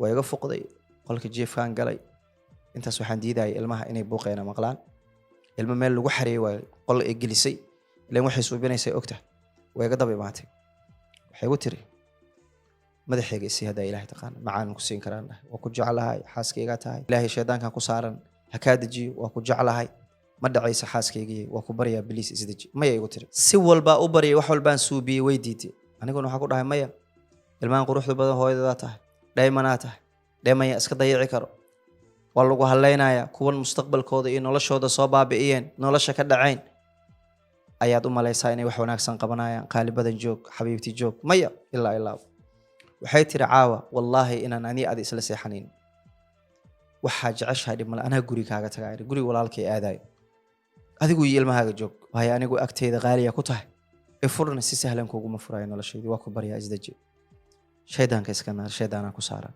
waa ku baryaa xabiibtii mustaqbalkeedii nolosheena fiiri way baxday qolkay ka tagtay kadib aniga waa soo baxay shukumaankaygaan qaatay waa qabaystay dhaxdan soo fadhiistay oo waxaa cunaaba sugoyaaba dhalaan iska daartay meesha taalay wax soo socdo ma leh oo wax guriga dhaqdhaqaaqaaya ma leh ilmihii aa u wacay warkaalayaa ku dhaha hooyadiina aaway hooyo aabba markay kaa soo baxdayba way baxday waagaa igu bari anaa awal guriga igu jirtaa jikadii jirtaa ama qol kale gashaan isdhahaye guriga waa 3 qol iyo musqushiisa iyo dhaxdan fadhiyaa marka qolka jiifkan ka soo baxay dhaxdan fadhiyaa nin raashiin uu cuno loo keeno ahayba ilmaha markay dhaheen hooyo way baxday telefoonkeedii aan wacay way ka qabatay waxaan ku dhahay intee aaday waxay ku tiri aniga muuqaalan soo suubinoyaa caawana gurigaaga uma soo socdo war waa ku baryaa ku dhahay xabiibti ilaahay ka baq istaji aniga guriga ka baxaya hadaaratid laakiin adiga ha ka bixin ilmahan hooyadada weligaa ma soo dhixin noloshaydii maya wallahi kuuma soo socday tiri wallahi billahi kuuma soo socdo madaxayga siinaysaa telefoonka ugu damisay cabaar kadib aan wacay lama qabanayo telefoonki waa waca whatsappka cod ugu duwa cid iga qabanaysa male ugu dambeyntii qadkina waa laga baxay telefoonkiina waa la damiyay hadaa wacdi waa dansan yahay nin xaaskiisa ka maqan tahay fadhi ma u yaalo waan baxay gurigayaan garaacay waa laga furay waxaana bal xaaskayga hal igu waco xaliir waa baxeen adaaya baxeen oo maanta magaalada ay muuqaalo ku soo duubayaan awal hadii guriga wax lagu duubi jiray maanta waa la maqayaaba sugle wax soo socdo male telefoonkii wac maanta dareemi kartaa nin xaaskiisa ka maqanta maanta oo telefoonku waca waqtiga isguray adigu 5 saac habeenimo ayay gaartay mar labaad nafta isiin weysay waan baxay waan garaacay albaabkii waa laga furay waxa lagu dhahay wali ma imaanin maantoodu way maqan yihiin inna lillahi wa inna ilayhi raaji'uun xanuun ka weyn ma jira ilmahaaga ha joogaan adiga joog xaaskaagi amar la'aantaaday baxday iyadoo careysan ka tagtay waxbay soo duubaysaa lagu leeyahay magaaladii wax la jirta habeenkana saa u sugay 8 saac iyo bar markay tahay ayaa la yimid hadalkooda maqlay albaabkan furay way la socotaa kama baqasnaba dharka ay wadato ani ilaahay umba og markii albaabka ay soo wada buuxsameen oo albaabka inay iska furaan rabaan aa ku iri xaajiyo kaale ma yeetirani adiga wada ku wada hadal mar dadkii dhan buuxa markii anigu ninkaaga kaale ma yeetiri anigu ninkayga ma tiide walaalo waraaqadayga iska sii ku dhahay aan wada hadalno ma yeetiri waxa si gooni aan kugu la hadlayo ma jiro albaabka la fur marba qof galayo waxaan isleeyahay dadka markay ka soo harto garka xataa qabso anigoo maanta waxay soo bisay in wax xun yahay og hadana inay iga sii dhaxdo wax weyn ilaaha ina garka qabsadaan diyaar waha laakiin nasiib daro anigoo taagan oo la hadlaayo ay gudaha gashay albaabkii soo xiratay habeenkii oo dhan waan hurdi waay dhan walba isku gediyo hurdo wayga imaan weyse de xaaskaagi aad ogtahay guriga ku jirto ku diiday subaxiya waxay soo waceen niman ay qaraabo yihiin oo magaaladan joogo waxay ku dhaheen niyahow gabadhan madaxeeda xoog ma ku haysataa gabadhan war waxaad niidahay niyo suga dad ixtiraam sharaf iyo qadarin isku lahaanahay meeshaan ilma yaalo anigu gabadhii maxaan ka suubiyay isku imaanay dhaheen diyaarani ahaa guriga imaanaysi ma yareen tawnkaas ugu imaanay waayah meeshaas ugu imaanay meeshaan wada fadhiisanay waxa ku dhahay walaalayaalo nima ragaatiin dhammaantiin dad guriga leh ay ugu la egtihiin warana xaaskayga waa jeclahay war nolosha hoosaan ka soo wada bilaanay anoo tukaan gadayo shaqaale ka aan soo baranay ilaahay ubadkan quruxda badan oo na siiyay war gabadhii walaashiina ah qaraabada aad tihiin maanta ani waxaan ka celinayaa waa bare bulsho war noloshaada iyo gurigaaga maxaa ka maqan gurigeeda bal imaada arka anigu idaan u shaqeeyaa shaqaale u ah waayo xaaskayga inay dadka ka sareysan jeclahay waa boqoradayda haddaan idhaha xaaskayga isbahdilin gabdhaha nolosha nacayo guryahoodii ka soo orday oo caasi waalidiintooda ka soo orday haddaba galin marwo qiimo badanaa tahay boqoradaa tahay aniga wax walba diyaar kuugula ah caannimada in waxaan ay sheegaysid maxaa ka raadinay dhaqaale walba aniga ku haayo ay walaasheeni muuqaalo niman la duubtaa naaga la duubtaa amar la'aantayda aan kareebi la ahay meesha qaban lahaydeen quraan saari lahayd waa maanta leedihiin gabadha madaxeeda keen 6 nin ay ahaayeen 2 ka mid ah waxay dheen war meelo ninkan uu naga saxan yahay de nin xaaskiisa ama walaashii u ogolaanayo in social media ay ka booboodo haddana marwo shandal ah wax qurux badan ma ah inamiyaalow ku ceewoobina arinta mid kamid ah wuxuu yiri anaga gabar walaasheena inay oyso anaga wax walba noogu daran waxay suubinayso iday u taala laakiin inay oyso qalad waay ninkan madaxa gabadha xoog kuma haysan karo warmayaal isdajiya wax xoog la yiraahdo ma jiro shalay xoog iskuma guursanin waalidaan iskay siiyey waalidiintana way joogaan war isdajiya gabadha xoog aniga ma aragtay madaxeedii kuma diidani dee gabadhi waxba kama soobinin gurigaan iyo awlaadaan fiiriyo waa haddaa rag la dhashay oo qaraabo ah oo gabadhii u naxaya atiin war gabadha ila qabta war gabadha ila qabta gabadha qabashay u baahan tahay waxay dhaheen niyahow soo dhawow anaga gabadhaasaa erge ka nahay walaalow madaxeedii yaa rabnaa mayaan dhahne xaaskayga madaxeeda ma dhiibaayo ninkii xaaskayga inuu ila waaniyo rabo waa soo dhaweynayaa laakiin aniga xaaskayga mare lagama yaabay inaan furo si sahlan kuma furayo xaaskayga anaa tuugaayo garkay qabsanaayo jilbaha qabsanaayo maya arrintii ka caday buuq iyo qaylo rafaadkii aad u noogu batay cid walba oo aan arko war waxaa iska furaa lileeyahay meel walba ee ku leedahay xoogu madaxay ku haysta walaal iska fur waxaana ilmahan hooyadood waay sidee ku furaa culayskii meel walba ka yimid gabadha aabaheedii iyo iyadii meel xun ay kala gaareen heer gabadha hooyada ay soo wacday dhahdo wiilkaygiiyo duca qabow adaa duca qaba ah gabadha iyo aabaheedii meel xun ay kala marayaan maalin walba dood iyo buuqaa noo taalo anaga waa kula jirnay wax walbo aan suubi karno gabadhayda ku suubin karo waa ku suubi waa la hadlay gabadhayda intaan buuqii qeylada socdo waa u duceynay waa ka isbedeli la anagana buuqi waan ugu batay aabaheeda mee qamaro dhiikarka ku kacay wuxuu leeyahay maya kuma ogi way habaaray qabtaa wax walbuu leeyahay wiilkaygiiyow aniga intaan ka badan gabadhaydii lama hadli karo waa i diiday wiilkaygii adaa ni rag ah adaa boqolle ilaahay kaa dhigay hooye macaan qof meel xun u socdo lagama reebi karo qoftaanna way madax adagtoo meeshay ku dhegto waa lala gooyaa si wallaahi hooye anaa ku ooye hooyadaaya ahay gurigaaga mustaqbalkiisa 5 ilmaa dhashay hooyoy dhowcol yarow maantay way halaawda la dhahayo matiid hooyoy aqli yeelo naagahan yee kaa aqli badanin wax walbaa u sheegay laakiin hooye macaan waan kari waaye hooye macaan waa kari waaye buuqii qeylada u batay hooye ilmahaaga yee kaa saameynin markaasaa ku dhahay hooye waa yahay hadalkaaga hooye waan qaadanayaa waayo hooye qiimaheeda aqaanaa hooye maanta dhehayso hooye buuqiyaa nagu batay hooyo si walbaan u habaarnay si walbaan u ducaynay waa kari la'anahay hooyoy buuqeedii qeylada hooyo naga aamusi hooyo sababtaa ii dhahday ayaan fahmi karaa hooyo hal midaan kaa rabaa hooyo intaanoo dhibaato waxay u geysanayso ehelkii iyo dadka dhan madaxa isugu gelinayso soo madaxeedii maaha hooyo madaxeeda diyaaraan ula ahay hooyoy hal mid ha kaa soo yeesho hooyoy anigaa guriga ka baxaayo ilmaheedii iyo gurigeeda ha haysato biilkeedii anaa siinaayo wax alle waxay rabta anaa siinaayo laakiin ilmaheedii ha haysato waa hooyo ilmana hooyadood wax u dhaamo ma leh wayhay igu dhahda hooyo waan la wadaagayaa maamadii way wacday waxay ku tiri hooyoy ninkaa uu ku jecel yahay daacaduu kuu yahay maantii furiinkiisa anaga ma ogolin adaa hooyo inugu qasabta inaan wiilkii waa xataa dhaho hooyo iska fur hooyoy wax walba ha ahaatee wiilkii waa la hadlay waayihuu yidhi guriga anaa ugu baxaayo ilmaheedii ha haysato biilkeeda iyo nolosheeda waxay rabto anigaa siinayo oo diyaar ula ah hooyo macaan wiilkaa mustaqbalkaaga iyo noloshaada jecel maanta adaan ugu qasbooyo inuu wiilkaa ku furo hooyo qasab ka dhigooyo hooyo wax xunaa u socotaa hooyo shaydaanaa ku wado naagaha shaydaanay kugu noqdeen hooyoy ka joog haddii aad diidda middaa ducadeena iyo hadalkeena iyo oohinteeda aanan arkaynin hooyo waayahaye ilmahaaga iyo gurigaaga hayso wiilkaa madaxaaga ku siinaa gurigan uu kaaga baxaa mayay dhahday ilmo uu dhalayna ma rabo gurigiisana ma rabo xataa meherka ma rabee madaxayga bes haysayo anaa nolosheeda ku fillaanayo waa arki doontaa hooyo inaan guri kuu gado mustaqbal weyn iyo nolol weyn aan yeesho gurigan lagu jiraaba nacayo anaa mustaqbal iyo nolol weyn suubsanaya hooyo waana arki doontaa ilmihiisa ma rabo aqli maanta wuxuu u rabaa inuu ilmaha dusha iga saaro ana ilmihiisa ha korsado ma rabi kan ugu weyn iyo tan ugu yar intaba ma rabo xataa ani dharka ma doonanayo guriga madaxayga ha isiiyo kadib markay maamada isoo wacday ee i tiri xataa gurigeeda iyo ilmaheeda inay haysato way i diidan tahay wallaahi aad baan u naxay waxaana ogaaday meel xun gabadhaan inay u socoto lagana aqli badinayo waxaan ku dhahay hooyo weli kama quusanin waan wici doonaa waayo aniga ha inacdo laakiin ilmaheeda miya social media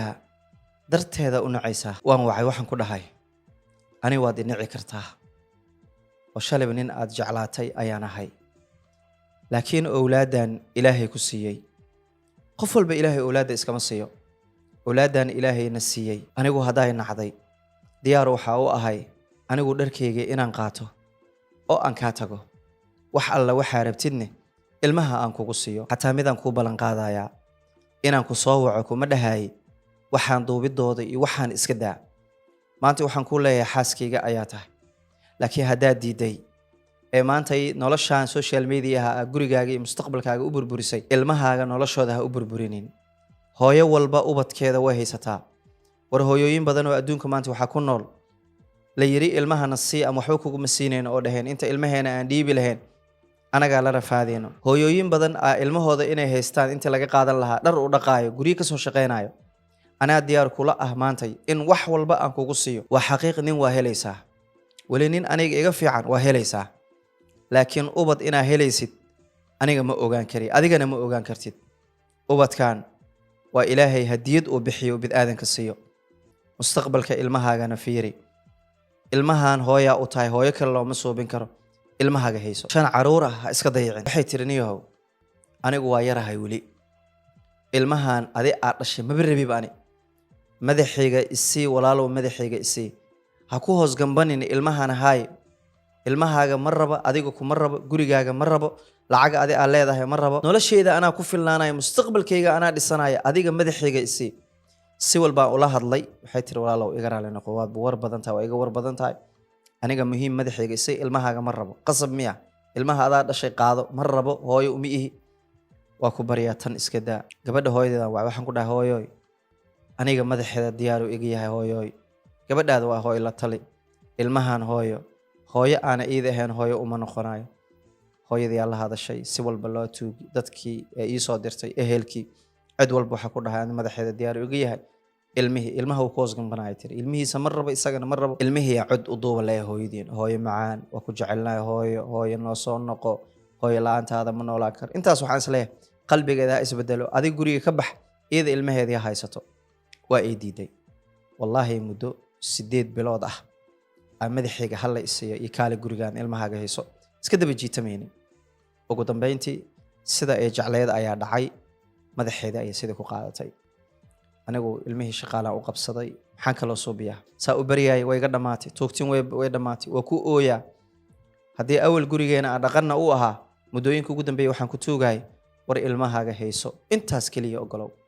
wax walba aan u suubiyey, wax walba aan u sheegay, waa ay diiday. kadib anigu waxaan fiirsan waayay indhaxumo. ilmahaygii hooyadooda intinay ku jirtay og yihiin, ay diiday way ogyihiin, wax ka qarsoon ma leh. waxaan go'aansaday inaan bildingan aad deganahay aan darteed ugu guuro. iska guuro, indhaxumadan aan ka guuro. waa guuray, meel kalean degay, noloshaan iska watay. maxaan suubiyaa? runtii aad bay ii dhibaysay in ani xaaskayga ay tiktok furato, snap furato. aad bay ii dhibaysay. xaaskayga aan noloshayda arag iyadoo hees dhagaysanayso, waxaan arkayaa xaaskayga oo neykanayso, dhar eena weligeed xiranayso. dad badanoo waan ku taageernaa, jirkeeda dad caynaayo, dad ammaanayo, intaba waa arkaa. waa ku xiranahay, waa la socdaa. wallaahi anoo furay oo ilmahaygii igu deerisay, wallaahi salaad walba aan tukado ilaaha u baryaay. waayo wanaageedii shalay ayaan aqaanay. adduunyada waxaa ugu xun qof markii uu weynaado halaabo aa ugu xun. qofka intuu yar yahay markuu halaabo, markuu weynaado garaadkiisa soo celinayo, waqtigaa soo celinayo. waxay ahayd gabar wanaagsan, marwo wanaagsan, salaadeeda iimaankeeda lahayd. markuu guriga marti ii imaado, wallaahi inaan codkeeda la maqli jiray. maantayna cod xagga iska dhige, way heesaysaa iyadoo dhar qurux badan aanan wadanin. runtii mar walba salaadaa ugu ducayn jiray, ilaahow hanuuni. waayo waa ilmahayga hooyadood. beritoole ilmahaygaa lagu caynaa. gabdhaa ilaahay siiyey, waddadii hooyadood ay mari karaan. wallaahi mar walba u ducaynaya, ilaahow soo hanuuni, ilaahow soo hanuuni. hadduu hanuun u qoran yahay, ilaahow hanuuni. waxay sidaa ahaatay oo ilmahaygii sanad aniga shaqaale aan korino. ugu dambeyntii go'aanaan gaaray.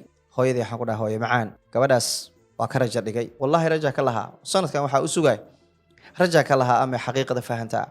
anoo muuqaaladeeda qaaban fiirsanaya waxaan dhahay ilaaha soo hanuunin karo. laakiin waa ka quustay. waxaan ku dhahay hooyo, gabadhii waa ka quustay. hanuun hadduu u qoray ilaaha soo hanuuniya hooyo macaan. hooyo gabar ehelka ah ee yar ilmahan ila korisa ayaan hooyo rabaa. waayo walwal badana i haayo. gabar afrikaana ugu tagaa, galabtii markaa imaanaya anoo walwalsan guriga maxaa ka jiro, hooyoy gurigii kusoo noqdaa. hooyo waxaa rabaa gabar yar aan guursado, ilmaha ii hayso, laga adagyaa ehelka ah. hooyo macaan ii soo raadi. midda jacayl aan ku guursaday waatanaa maantay. sidaan ahe hooyo bal mid ehelka ah oo wanaagsan oo yar hala ii soo raadiyo. hooyada waxay tiri hooyo macaan, miyigan kaaga diraya gabar qaraabada ah miyigan kaaga diraya oo Kenya lagu keeno ilmahaas ku hayso mustaqbal iyo nolol hooyaa u subsato miyigan kaaga keenaya hayaan ku dhahay hooy macaan sidii waxaa dhacday in hooyaday gabar ii keentay sidii gabadhii lagu meheriyay la ii soo diray oo Kenya aan keenay halkaasaan nolosheedii ka watay gabadheeda nafteeda waa iska yareed laakiin waxay ahayd runtii gabar aad u wanaagsan iska reer miyi ah dadka reer miyigana laqdabada iyo khiyaanada iyo waxa ma yaqaanaan ilmahayga si wanaagsan ay ugu koriso nolosheedii culayskii waxaa iga degay oo maalintii oo dhan markaan ka maqanahay gabadhan maaragtay Afrikaanka ah maxay ku suubinaysaa maxay dhihi doontaa ilmihii markaa dili doontaa maxaa soo yeeri doonaa maanta oo dhan walwal igu jira dhankii walwalkaa iga degay alxamdulilah waxay nolosha wada socoto aniga xaaskayga wada nool lahay ilmahayga aniga aan gacanta ku haysto hal maalin xataa ilmaheeda soo muucayso wallahi hal maalin ilmaheeda ma soo wacayso oo ilmaha liigu dhiibay ma dhahayso ilmahayga say u dhahayeen hooyaa rabnaa waa iska quusteen way ka sabreen wallahi wuxuu waqtiga socdo aniga gabadh yareeda la ii keenay uray ii yeelatay alxamdulilah maalmaha iyo waqtiga waxay isguraan mar walba aniga gabadhii hore aan qabay ilmaha ii dhashay muuqaaladeeda aan daawado gabadhan uurkeedii waqtigiisu u socday ugu dambeyntii waqtigeedii foosha ayaa la gaaray habeen 3 saac iyo bar ayaa xaaskaygii foosha qabatay waa kaxeeyay ilmihii asaga soo tagay waa kaxeeyay isbitaalkan geeyay waa taqaanaa isbitaalka markaa geyso gabadha fool ay tahay gudaha la gelina adiga banaanka ku sugaysaa anoo iska murugaysan oo ilaahay u baryaayo oo kursi fadhiyo ayaa shaydaanka wuxuu i tusay inaan telefoonkaygii ma aragtay fiiriyo iima aheen habeen qurux badan waayo xaaskaygii halkan ku foolanayso xanuun iska ah gabar yarna way ahayd laakiin waxaa ka xanuun badnaaday muuqaalada la wareejinayo aad igala xanuun badnaaday waxaan aamini waayay ilmahayga hooyadood gabadhii aan furay shalay ee ku waalatay caannimada si walba aan u baryaayay in gurigeeda ay dhaqato ilmaheeda haysato iga diidaysay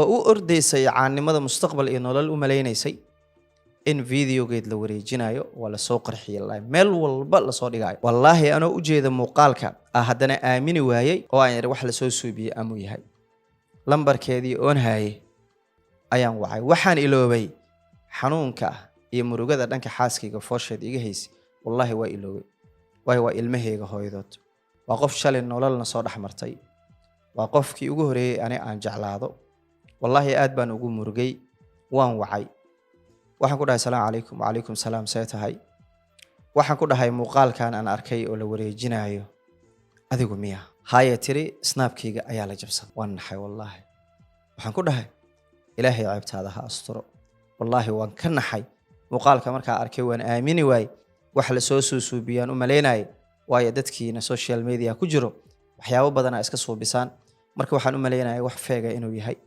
ilaahay waxaan ka baryayaa ceebtaada inuu ilaahay asturo wallahi telefoonka markaan damiyay si waxaan ugu naxay walaashay dhibkeeda la ii soo sheegay waayo waa ilmahayga hooyadood ceebta ay yeelato anigu saameynay ugu yeelanaysaa wallahi waa murgay aad baan u murgay ilaahan u baryay in ceebteeda ilaahay asturo waayo qofka muslimka ceebtiisa laguma farxo ugu dambeyntii waa la ii wacay xaaskayga way dhashay alxamdulilah wiil ayaa ilaahay siiyey haddii xaaskaygii hore ee koowaad wiil ay ku curatay gabadhanna wiil ayaa ku curatay sidaas waxaan ku haystaa 6 caruur ah ayaa ilaahay igu siiyey alxamdulilah xaaskaygii xaafadan la aaday halkeen nolosheedii ka watay subaxii markaa shaqada aaday wallaahi qofka ugu horeeyay wiilka abtiyo ahaa wuxuu igu dhahay gabadhii nafta kuu keentay ay ma aragtay ilmaheedii kugu dayrisay ma ogtahay in muuqaaladeeda la wareejinayo waxaan ku dhahay waan arkay aad baan ugu naxay waxaan jeclaystayna ma aha ilaahayna waxaan ka baryayaa in ceebteeda ilaahay asturo mar labaadaan wacay waxaan ku dhahay bal haye arrintii ma la xaliyey dadkii snaabkaagii kaa jabsaday ma heshay snaabkaagii ma soo ceshatay si wax kale aana lagaaga soo qarxinin wallahi waxay dhahday wax walba oo la soo qarxiya dad magacayga ka xun waay maanta magac weynaan suubiyey xayisiinaan suubiya dad ka xun magacayga waay waxna leegama qaadaya aniga waxaa ahay cidna kama bedeli karto soomaalidane maalme ay wadwadayaan waa ay dhigayaan beri aanu caadiyan arkaya wax weyn ma aha ay waxba isku kurbaynin waxaan ku dhahay walaashaydii shalayna waa ku celin waayay gurigaagii mustaqbalkaagii jacaylkaagii ilmahaagii ayaad ku burburisay maanta haddaa gurigaaga ku jiri lahayd ceebtaada bannaanka lama keeni lahayn way dhacday weli fursadaa haysataa walaashay social mediaha khaasatan dumar qofka markuu yahay uma fiicno waayo waa sax qofka hadduu magac suubiyo cadow badan uu yeelanayaa mar walbana shaydaankina wuu taagan yahay dee social media dadka ku jirane inta badan ajnabi inay kala ahayn aan dareemaynaa sababto waxay tahay adi marwo gurigeeda dhaqanaysa ahayd waxa kaa soo saaray waa dad caan ah weli fursada haysataay abaayo waxaan iska daa ilaahay inaa usoo noqoto ilaahay cafis weydiiso ee noloshaada wado laakiin social media ha iska daa maya tiri kan weligay iskama deenaayo maanta muuqaalka uu yaryahay muuqaal saacad soconaya haddii laga keeno xataa ma laga yaabo social media inaan ma aragtay iska sii dayo shalay waxba ma ahayn maanta qof walba i yaqaano waayo muuqaaladeeda loo wareejinayo inaan caan ahay qof walba views igu helaayo waxaan ku dhahay adi views iyo adduunyaa ka fikiraysaa aakhira ka fikir waxay ku dhahay walaalkay waa maasantahay intaa iyo danqatay waxaan wax maalmo la wadwadaayo iska dhammaanayo waa iska dhaaf waxaan arkay in waxba ay agteeda ka ahayn iyadoo qaawan oo la wareejinayo inay xanuun ku haynin oo caadi ay ka tahay oo ay ku leedahay maalmo la wareejinaya iska dhaaf oo weli caannimada ay ku fikirayso niyadan ka dhahay ilaahu hanuuni hadduu hanuun u qoran yahay ilaahu hanuuni waayo aniga mar walba waa u naxayayo ilmahayga hooyadood waa wuxuu waqtigu iwaayaha socdo haddana waxaan arkay mar kale iyadoo codad iyo waxyaabo qaab daran laga keenay markii labaad ma aana wicin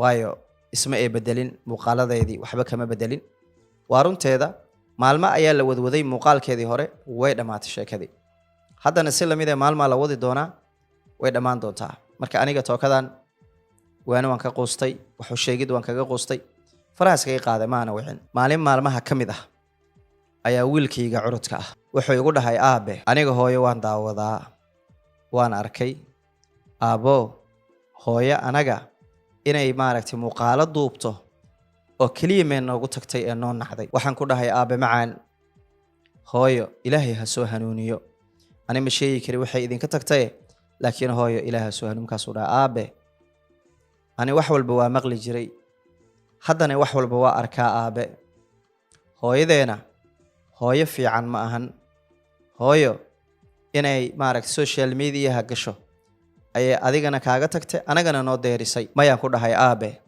hooyada waa hooyo fiican oo wanaagsan laakiin hooyo adduunka aabe u qurux badnaaday aabe macaan hooyo u duceey wallaahi markuu wiilkayga saa ay dhahay murugo aad u weynaa i qabatay waxaan ka walwalay maalintii gabdhaha sidaan oo kale wax u fahmaan maxaa dhici doono aad baan u murugay waayo shalayb waxaan u dhahay waxaan iska dhaaf abaayo waxaan iska daa ilmahaanaan u baqaya mustaqbalkooda maanta wiilkii wuu ogaaday wax walba wuu ogyahay hooyadii inay social media kaga tagtay marka waxaan jeclaystay in aan qisadaani bulshada soomaaliyeed la wadaago waayo aniga aad dareemaya xanuun badan gurigayga waxaa ku burburay caannimo maanta ay mustaqbalkeeda iyo nolosheeda wuxuu noqday inay muuqaalo iska duubto iyadoo qaawan la keeno waxyaaba aan qurux badnayn niman ajnabi iska ah dhexdooda ugu jirto mar walba aa arkaysid iyo hadalka uu idhahay wiilkayga hooyadeena inaysaan wax u duubto may noogu tagtay runtii waa ciil waa la murugoodaa ereygaas mar walba wuxuu noqday erey aan soo xasuusto aad agteeda ugu weynaaday runtii qoysas badan oo soomaaliyeedna waan aaminsanahay tan ani ay qabsatay iyo ka daran inay qabsatay waxaan jeclaystay marka waxaa laga yaabaa gabdho badan oo soomaaliyeed maanta inay ku sii badanayaan social mediaha inay sii galaan qaarkoodna guryahooda kusoo burburiyaan ama waalidiintooda kusoo deeriyaan waayo hadda gabadhan ilmahayga hooyadood ah aabbaheeda iyo iyada salaan iskama qaadan waana oday waayeel ah maanta iska xanuunsan dhiikar qabo gabdho badan oo maanta mustaqbal u arka social mediaha gabdho badan oo gurigooda iyo noloshooda kusoo burburiyo inay mustaqbalkooda uu noqdo social mediaha ayaa maanta jeclaystay in qisadeeda aan la wadaago xaqiiq waxaa ah shalay marwo qiimo badan ay ahayd codkeeda xataa aan la maqlin 5 caruur ah ayay deerisay way ka tagtay maxay dhaxashay waxay dhaxashay ugu dambeyntii iyadoo qaawan in baraha bulshada la keeno bulshada inta badan way daawadaan sax caan way maanta magacay leedahay ani way iga caansantaa waa in qof bara bulshada wax ka daawada ahay weligay hal muuqaal aan leeyahay ma soo dhigin laakiin maxay taraysaa adduunyo iyo aakhiraba waxay shaqaysata lama yaqaano iyadoo hees iyadoo balaayo wado ilmaheedii daayirisay banaan cidlo dhigtay muuqaalo qaawan laga keenay sawiro laga keenay codad laga keenay le mar walba aragnaa maxay faa'iiday waa waxne marka waxaa leeyahay gabar walba oo Soomaaliyeed oo ku haminayso in mustaqbalkeeda iyo nolosheeda uu social media noqdo social media runtii adoo marwa ah adoo gabar ah mustaqbal ma yaalo social media marka magac suubisid cadow ay yeelanaysaa sumcadaada iyo sharafkaagii ayaa meeshaas waalidiintaada dhibaato ugu geysanaysaa waayo waalid walba ma jeclo gabadhiisa oo dhibaateysan gabadhiisa oo ceeb la wado walaalaha ma jeclo marka waxaan leeyahay gabdhaha Soomaaliyeed ee social media ku qulqulayo waad u maleynaysid meel dheeman yaalo mustaqbalkiina iyo noloshiina social media maaha ani waxaan aaminsanahay gabar sharaf leh marwa ah mustaqbal iyo nolol ka rabto inay social mediaha imaanaynin. waxaa fiirisaan social media, waxaa fiirisaa gabdhaha kaa horeeyay social media ku jiray mustaqbalkooda intuu ku dambeeyaa. bal fiiriya bal idinka. waxaan leeyahay anigu gurigayga mustaqbalkayga iyo noloshayda burburiyey markay ilmahayga hooyadood u oroday inay caan noqoto. halkaas noloshay ilmahaygina ku burburisay, iyada mustaqbalkeeda iyo nolosheedii aakhiradeedii adduunyadeedna ku seegtay. ilaa maantana ay ku madax adeegayso inay ma aragtay social mediaha. xataa kuma ayna waana qaadanin dhibaatadii ay kala kulantay iyo wixii laga keenay, kuma ayna waana qaadanin. weli hore ugu socotaa. ma raba marka gabar kale Soomaaliyeed inay tan oo kale ku fikirto. caana noqonaysaa mustaqbalkaaga iyo caruurtaada ay ku dayacdo. ma raba wiil Soomaaliyeed xaaskiisa inay awlaada u daadiso sida aniga ay qabsatay oo kale ay baxdo ee social media gato. xanuunkeedaan aqaanaa. marka waxaan leeyahay gabar walba oo Soomaaliyeed, qiimo waxaa ku leedahay gurigaaga, sharaf waxaa ku leedahay caruurtaada inaad korsato. ilaahay ka baqa, adduunyada iyo idiin qurux badnaanin. runtii way xanuun badan tahay xaaskaaga markay ilmo kugu dayacdo ee haddana social mediaha inay gasho ay caan noqoto, mustaqbalkeeda iyo nolosheedii jacaylkeedii awlaadeedii ku burburiso. anigaa arkay xanuunkeeda. waxaan leeyahay gabar walba oo Soomaaliyeed, khaasatan aan la hadlayaa gabar walba Soomaaliyeed waa aniga walaashay oo kale. walaashay dhibaato uma jecli, xaaskayga dhibaato uma jecli, gabdhahayga dhibaato uma jecli. gabar walba oo Soomaaliyeed oo mustaqbal iyo hami iyo rajo leh, social mediaha mustaqbal ma aha. mustaqbal kale ilaahay ha ku siiyo. gurigaaga, awlaadaada iyo ninkaaga ee noloshaada iyo adduunyadaada iyo aakhiradaada shaqayso. social mediaha caruurtaada ha u dayicin. social mediaha mustaqbalkaaga ha ku baabi'inin. ogowna inaad gabar tahay. nin walba uu ajnabi kaaya wax la doobaysid, la heesaysid, la boodaysid, dhar qaaban qaadanaysid. waxaa leeyahay mustaqbalkaaga ka fikir, awlaadaada iyo gurigaaga iyo waalidiintaada ka fikir. maanta awlaadeedii dayacday, ninkeedii dayacday, iyada nafteedii dayacday, waalidiinteedii dayacday. maantay dadka ku xiran xataa hadday ogaadaan qoftaan in ilmaheedii ay dayacday inay caan noqoto, wallaahi ma daawanayaan. saa is leeyahay aniga. marka waxaan leeyahay bulshada Soomaaliyeed ha laga waantoobo mustaqbalkeeni noloshiina inaad burburisaan social media u ordaysaan. waxaan jeclaystay qisaday soo martay inaan ila wadaago, idinkuna akuwaana qaadataan. hal midna waa idinka codsanayaa. walaalahayga Soomaaliyeed hal mid igu soo duceeyo in ilaahay ilmahan igu asturo. ilaahay kuwa diintooda, dalkooda, waalidiintooda anfaco ilaahay inuu iga dhigo. ilaahay igu soo duceeyo. waa ilmo hooyo la'aan la korinayo, waa dareemi kartaan. gudahooda siduu u gubanayo waa dareemi karaa aniga. waa intaa waxaan ula murmaayay waxay ahayd oon dhahaya ilmahaaga hayso, beri iyana soo gocanin ilmahaaga. markay igu soo duceeya in ilaahay ilmaha baari iga dhigo, kuwa diintooda iyo dalkooda anfaco, waalidiintooda anfaco, wadada wanaagsan ku socdo inuu ilaahay iga dhigo. igu soo duceeya. hooyadoodna hadduu hanuun u qoran yahay, ilaahay waxaan ka baryayaa inuu soo hanuuniyo. mar walba waa ilmaheega hooyadood. ilaa maantay hal mar ma ayna soo raadinin, xataa meena xasuusanin saan isleh.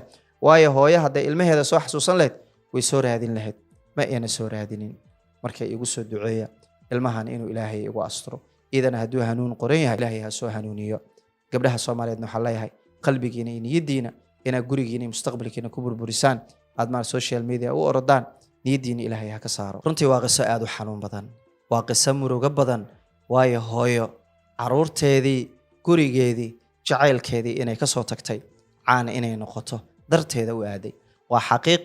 gabdhaha caanka ah way jecel yihiin gabdhaha asturan ee wanaagsan guryahooda ku jiro inay banaanka u soo bixiyaan. Soomaalidu waxay dhahaan mudul gubtay, mudul dhisan kama naxo.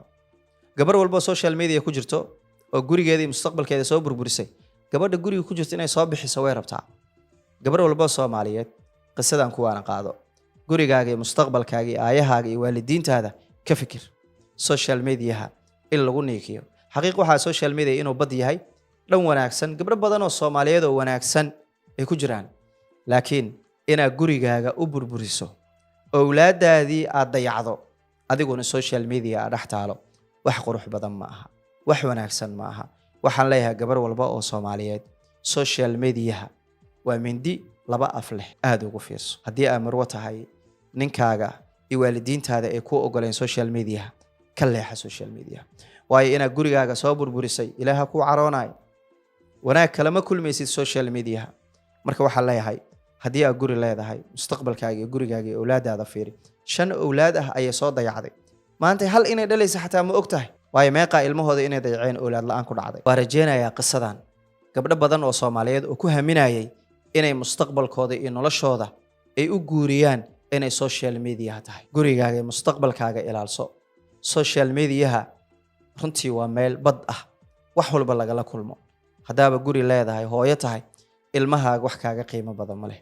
Ilmahaaga ha ka dooranin inaad social media gasho. Caannimo xaqiiqdii waxaa ah in culays badan ay leedahay. Adoo marwo ah inaad marwanimadaada ilmahaaga ka soo tagto oo caannimo raadiso, runtii waa dhibaato aad u weyn.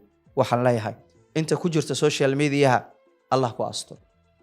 Inta ku jirto Allah ku asturo.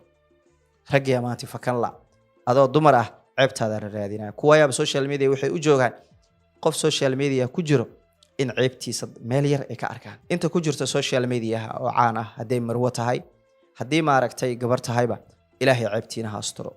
Ilaahay waxaan ka baryayaa ceeb banaankan laga keeno inuu Ilaahay umada tusin. Ilaahay ka baryayaa. Waayo social media waxaana la joogo kuwa badan oo jecel ceebaha dadka inay raadiyaan. Rag iyo dumarba si intaa views ku helaan. Waayo qofka haddii talent uusan lahayn, talentigiisa muxuu noqonayaa in adiga ceebahaaga uu raadiyo. Meeqa aragteen oo dadka ceebahooda u raadinaya ugu dambeyn kooda la keenay. Marka Ilaahay waxaan ka baryayaa inta social media ku jirto oo marwo ah in ceebtooda Ilaahay banaanka u keenin. Inta gabdha ah ee social media ku jirtana Ilaahay idinku asturo. gabar walbane gurigaaga iyo mustaqbalkaaga wax walba ka hormari. Waalidiintaada wax walba ka hormari. Social media meel indhahaas kaliya ku fiirsiyo noqonin. Social media wax walba yaal isbaarooyin badan ayaalo oo cadow u dhigtay yaana laga faa'iideysanin.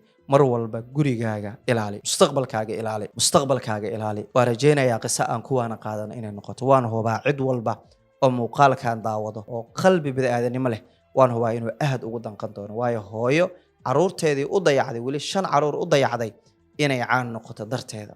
Wallahi waa murugo aad u weyn. Walaalka waxaan leeyahay awlaadaas Ilaahay ha ku asturo, isagana qalbiga Allah u qaboojiyo.